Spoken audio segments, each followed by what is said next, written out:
Attention, please. And now, it's Cutter's Rockcast. What's up? Yeah, I think I just bought that same T-shirt for my kid. Hell yes. It's a good one. You can't go wrong with Nirvana, man. No, you can't. I went on a whole, dude. This is not even how I imagined to start this conversation, but the shirt put it off. I went on a whole journey for Christmas. He had on his list, I want a Green Day hoodie and I want a Nirvana hoodie or T-shirts. And I'm like, okay. So I found a Nirvana T-shirt at some random place in the mall that I did not expect, and then I had to have screen printed and it was that Nirvana T-shirt. But then I had to have screen printed actual Nirvana hoodie for him that I think he already lost at his mom's house. Anyway, how old is your son? 13. So, dude, my little boy's 12. Same thing going on right now. Right. My little dude started playing drums and guitar, and it's like he's discovering all these bands that I grew up on that made me want to play music. And it's like now my child only wears band T-shirts. He's got his hair is like a pinkish red that hits him about his collarbone, and it's I love it, man. It's like the second coming. I love it. That's amazing. I remember a couple years ago, he was probably 11. He walks out of his bedroom and goes, "Hey, Dad," I think I just put like a smart speaker in his room, and he's like, "Hey, Dad, have you ever heard of this band Motorhead?" Like, so have I? Come here, son. Let me bring you to the record collection. Here's Overkill. Enjoy. It's awesome, man. I don't know. You just started doing drum lessons too. That's pretty cool. That's awesome, man. Gave him an old guitar. He's been doing that. Anyway, look at us proud papas over here. Absolutely.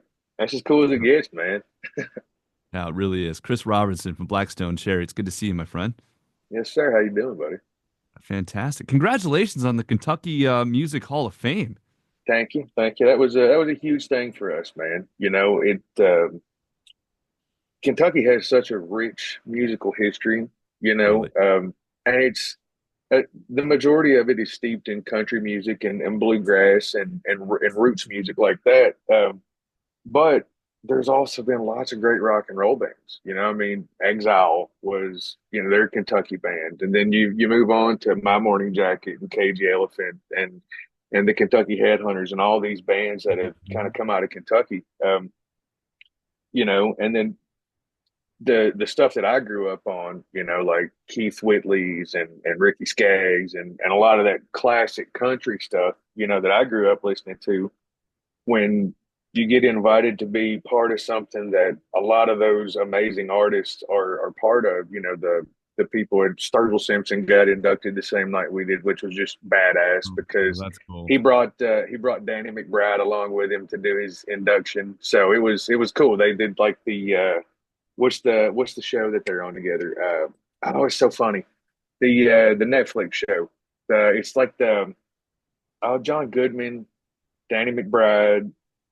It's like the one where like he's a preacher. Yeah. John Goodman's a preacher. I don't remember the name of the show, but yeah, I know what you're talking about.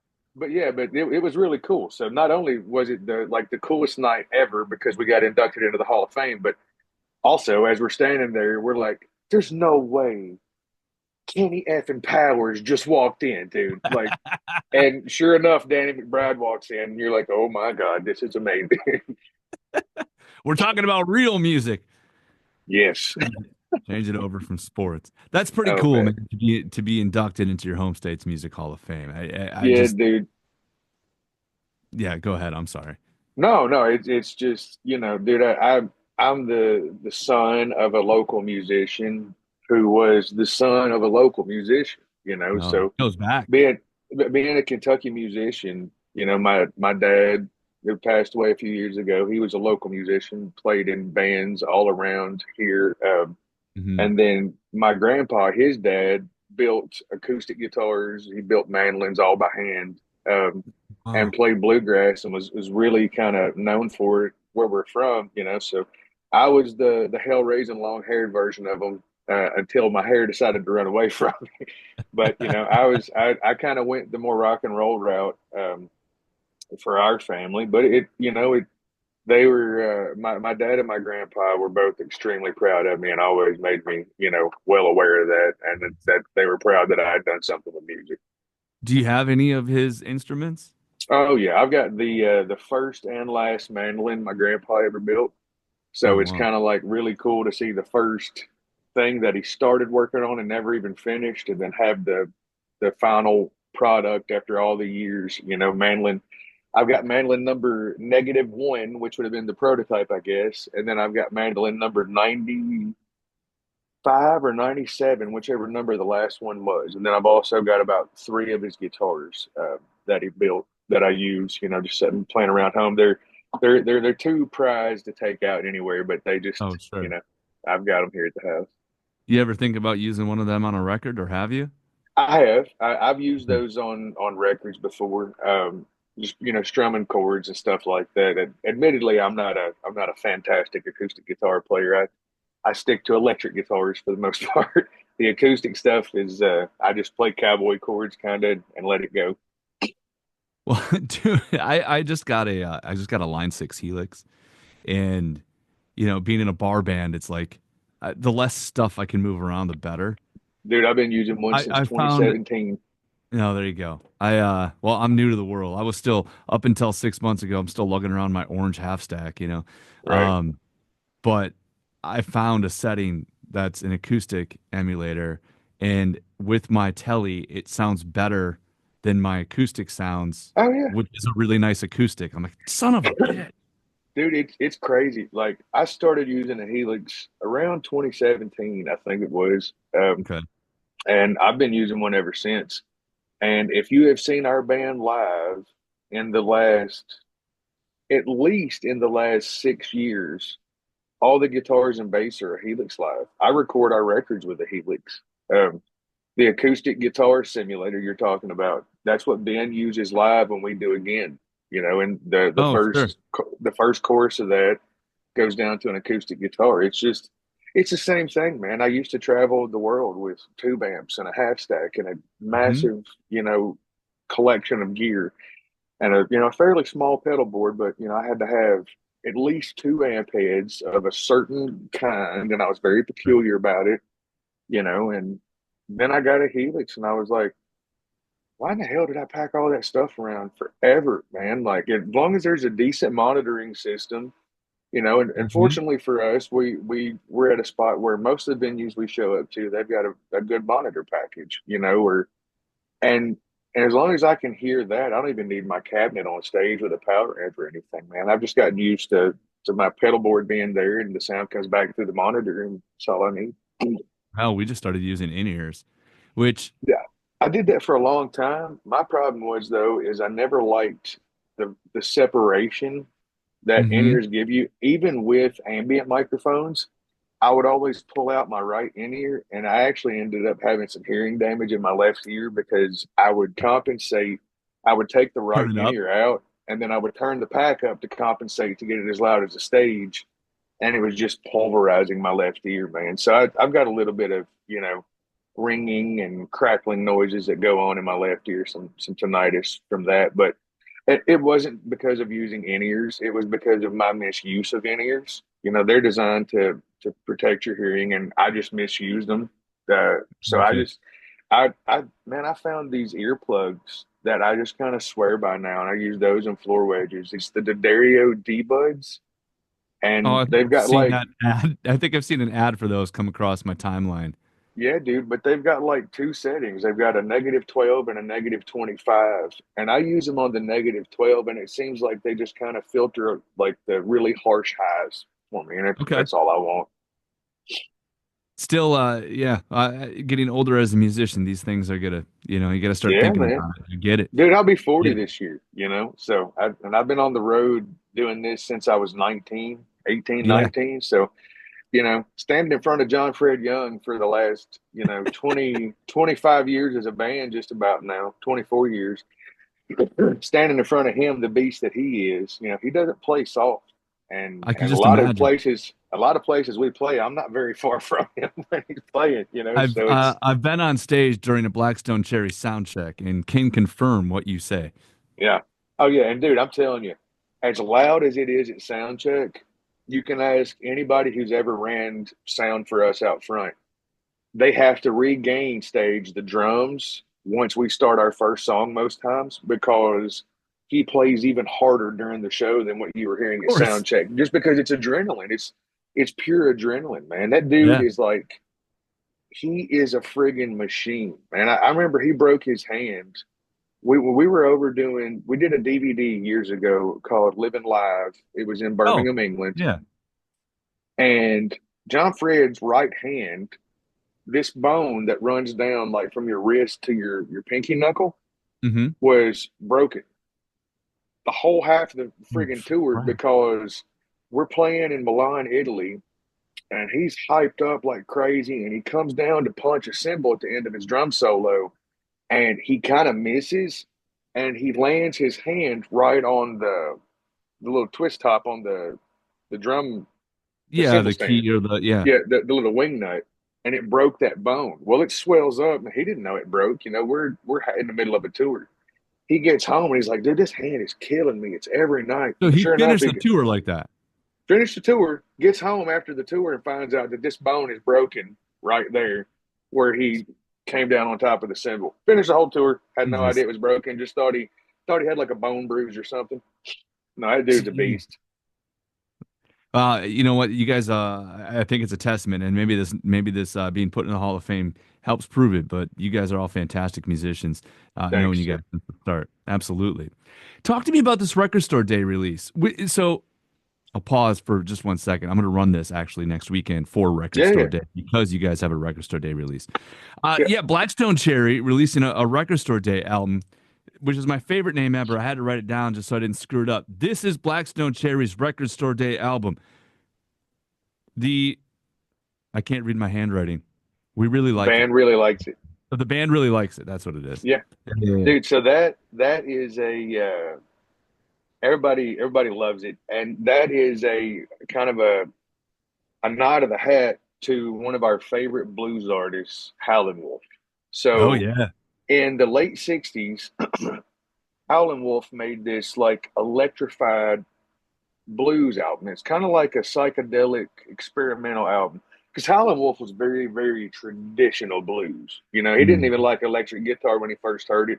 He thought it sounded stupid, you know. So um, for the Wolf to go make this record, and dude, you got to check it out. It's just called the Howlin' Wolf album.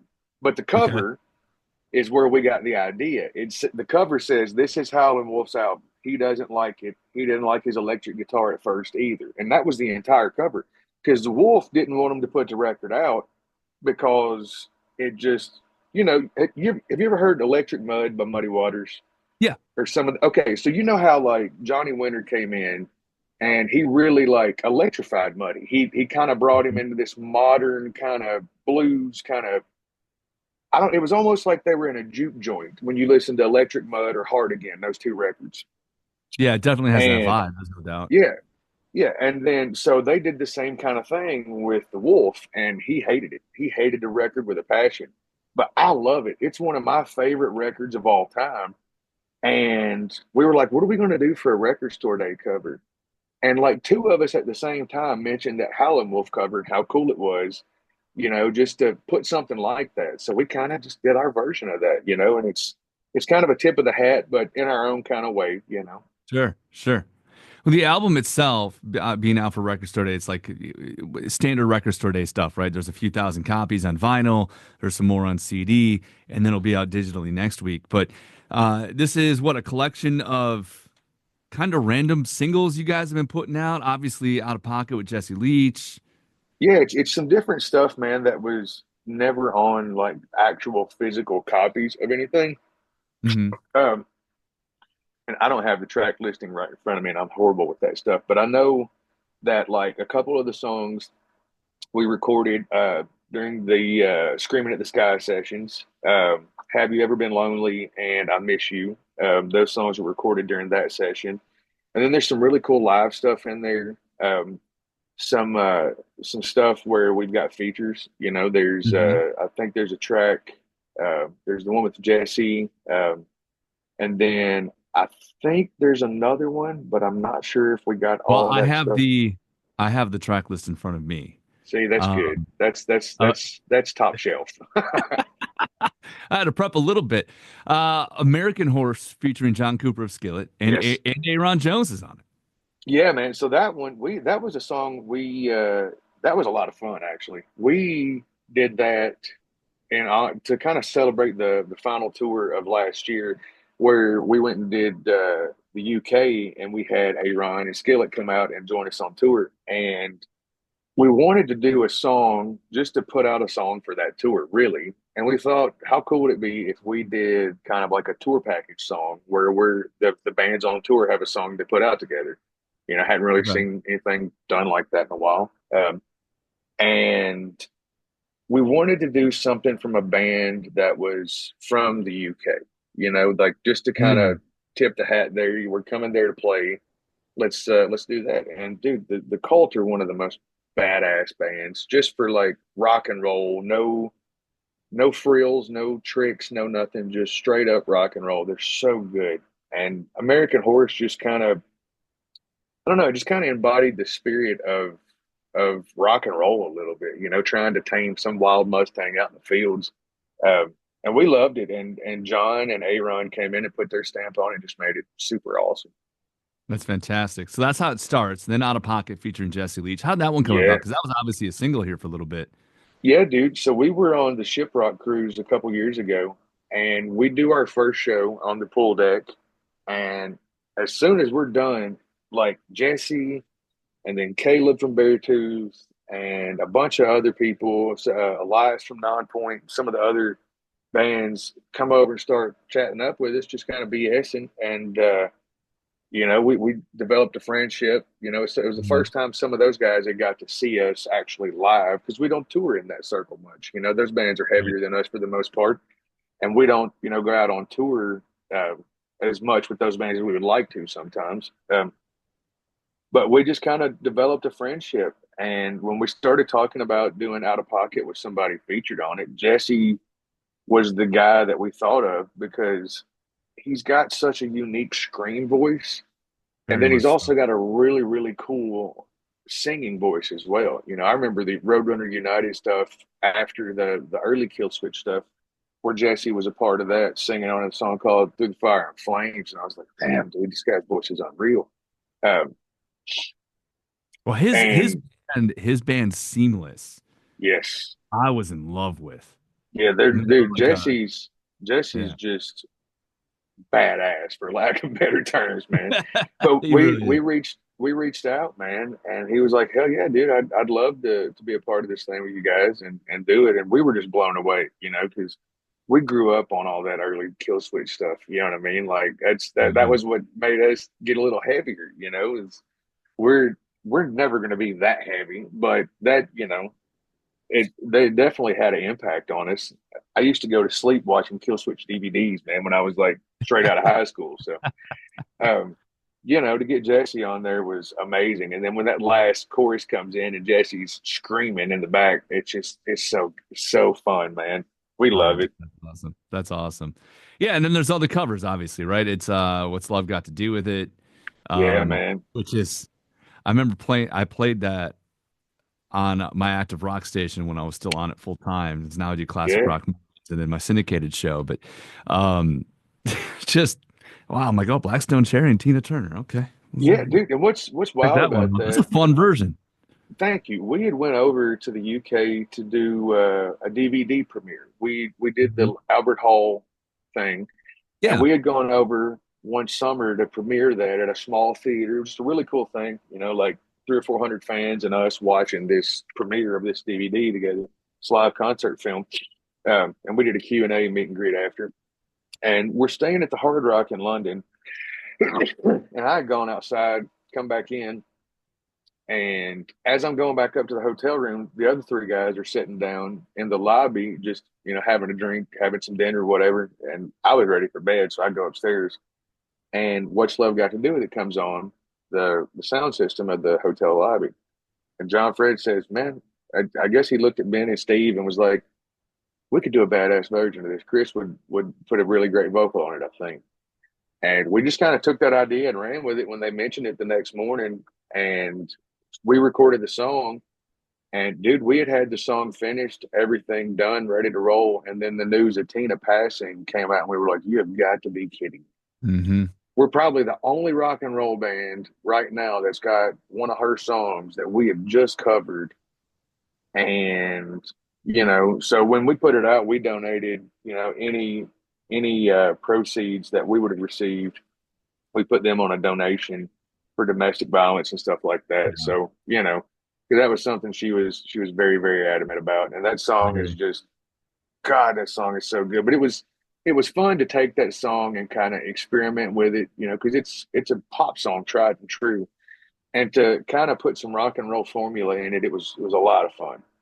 That's amazing. I played that for my wife. She was a big Tina Turner fan. So Hopefully she we liked all didn't that we didn't do it old too. Motown and stuff. I'll do the No, Motown she stuff. enjoyed it. There's a movie called Standing in the Shadows of Motown that I used to watch religiously. So Yeah. good. If she hasn't seen it, she should, man. It's they got the surviving Funk brothers together Okay. What's it and called one more and time?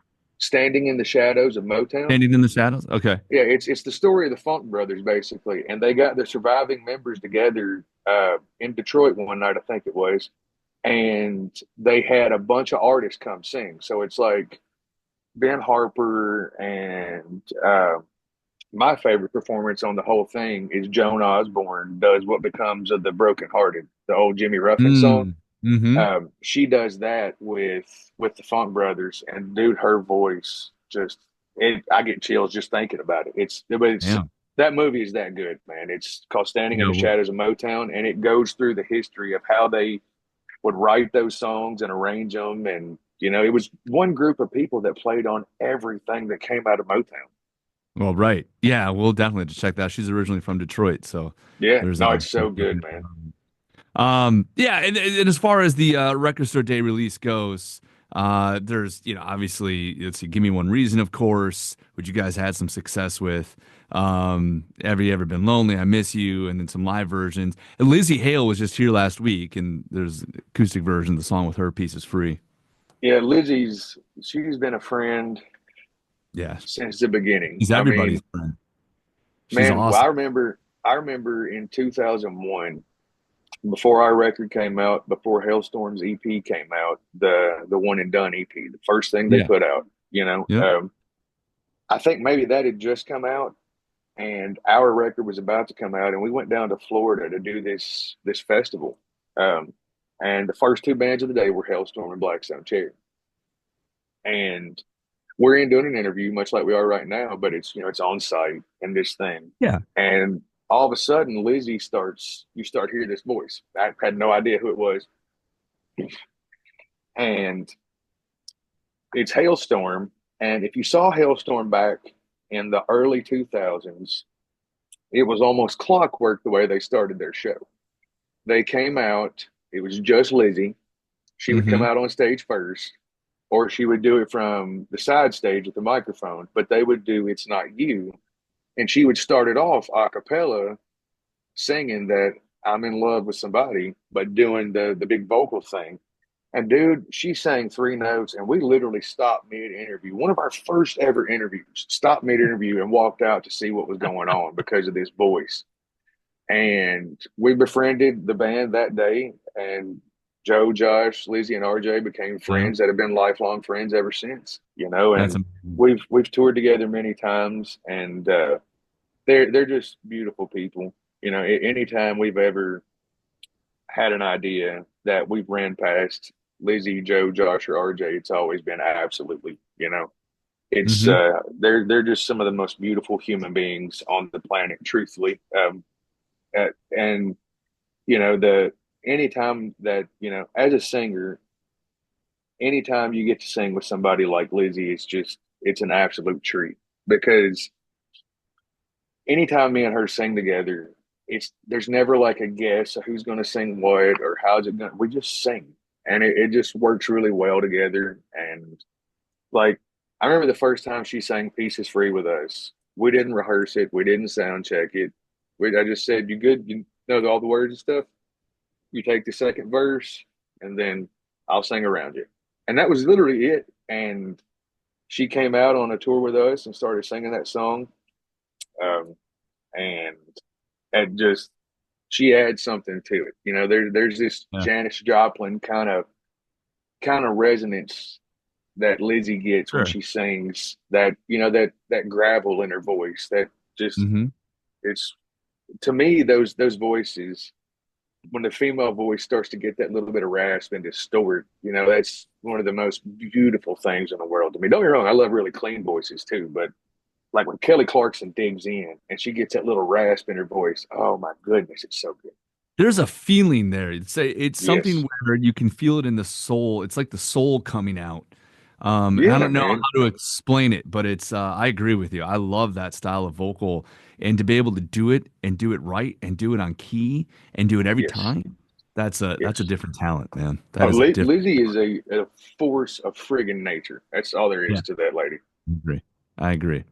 And yeah, and the fact that she last week took some time out, co-hosted my morning show with me, basically, 'cause my co-host was out with a death in the family, and No, you know, dude, then podcast the and all that stuff. She's awesome, dude. I can't say enough good things about Hailstorm since the very beginning. You're absolutely no, correct. Beautiful and human. a lot of people, man. You meet a lot of people in this business, just like I have, and people aren't always what you want them to be. What? You have to stop expecting anything from people. I learned that long ago. Yeah. Don't expect anything. Just understand everything, and that's what I try to do. But man, they're just some of the best. Literally, they go above and beyond, and there are people in this business that you're like, let's stay over here, and then there are people that you're like, I would welcome them into my circle at any given day, and the Hailstorm camp is one of those camps that are welcome any day of the week. Oh yeah. Need a place to Absolutely. stay, we got you covered. Listen, I want to mention this story really quick. 'Cause I just thought about it, and I don't know that I've ever actually talked about it on the show before. But years and years and years ago, Blackstone Cherry had just signed with Roadrunner Records, Hmm. and at the time there was a guy doing radio stuff. His name is Mark Abramson, uh, Yeah. and and I love Mark to death to this day. But he was we were at where were we? I think we were in Minneapolis, and it was some convention going on, and I didn't really care about the morning sessions all that much. And I'm still like, I got punk rock flowing through my veins yet. So I'm still like, whatever, I don't care, you Right. know. And he goes, well, hey, I'm going over to a couple radio stations in town to play them this band I'm absolutely in love with called Blackstone Cherry. You should come with. I'm like, all right, I'll come do some radio calls with you. Why not? It'll be fun for Hell me yeah. as a music director of a radio station. It'd be kind of fun to do it from the other side. So I went with him to try to hawk Blackstone Cherry's first single at Rock Radio to a Nice. couple I radio stations appreciate in the that. Minneapolis area. Yeah, yeah, no I problem. appreciate that. I mean, we have some great times with Mark. I hope he's Oh doing yeah. well. As far as I know, he is. I mean, completely out of music industry now, but Yeah. Dude, this business is one of those where it changes so fast, man. It really does. oh, And yes. there's been so many people come and go, bands, band members, just people in the business that, Hmm. in the last 25 years, it has changed so much that the music business used to be about selling CDs and that was kind of the thing. Now it's get your stream numbers up and sell concert tickets and t-shirts. And And t-shirts. but dude, it's like yeah, we're t-shirt salesmen now. That's what No, we do. I We go know. on the road and sell t-shirts. But I wouldn't change it for the world, man. I'm very thankful for the opportunity that we're given and the fact that, all these years later, I mean, dude, it's 2025 and next year will be 20 years since y'all were out there trying to get that first single for people to play it. So Shut up. That was not. I haven't been in this business that long. I don't know what you're talking about. thank you very much I for saw a. for this many years of support, sir. I appreciate you. You're welcome. I saw a picture of myself the other day. I think I was looking at like Facebook memories or something, and it was an old promo picture from something, and my beard was black, and I'm like, oh, there's no white. Now there's so much white. What Oh, happened? dude. Well, but at least you still got your top head hair. Like mine all That's went true. away, man. Yeah, Dude, but I you started can going pull it bald off. at like 30 years old. So, You can for pull the it off. last It's 10 fine. years, I've been kind of this way, but Now it's the point of when my beard, when I grow it out, it's got some gray in it pretty much everywhere. And I'm pretty salt Yep. and peppered at this point. But hey, man, I'm doing all right for a 39-year-old. It looks like he's 50. There you go. It's that rock and roll wisdom, baby. It's that rock and Oh, roll that's what it wisdom. is. That's what it Hell is. yeah. All them years on a tour bus. What else is going on for you guys this year? Dude, we're actively working on new music. Okay. And that's going really, really well. These new songs are badass. And we're just doing shows in between that, man. So it's kind of a little bit of a slower year for us touring wise, which we're still doing a lot of shows. Mm-hmm. But we're working on new music, man. We're actually getting together. We get together a few days a week and write. It's difficult when we're at home because everybody's got family life that they've got to tend to and all that, and not be the rock and roll versions of ourselves all day long. But we're getting together and writing, and we've got a great start on a new set of music, and staying busy, man. You can't go away very long in this business anymore. You gotta stay active. So we're doing our You gotta keep best to do rolling. that, trying to keep music coming out and staying on the road. There you go. I mentioned my wife earlier. I'm a little mad at her because she got to see you guys open up for Rival Sons and Clutch, and I did not because I had a gig that night. You guys were in town. Damn, that was at the And Mint that was Epic Event Center in Green Bay. Epic Event Center. Okay, Um, my hometown. But we had a gig that night for a friend's grand opening of a bar, and there's 100 people there. I'm like, that's cool. It's gonna be a fun show. Don't get me wrong, but I'm like, hell yeah, man, Clutch is one of my all-time favorite bands. And I they're love Rival. really good. And she has not That was a stopped. fun tour. As a she's Latin, so as a Latin music and pop music fan, and maybe some classics like Motown and disco, she's been listening to Rival Sons nonstop since that show. That's So awesome, dude. good.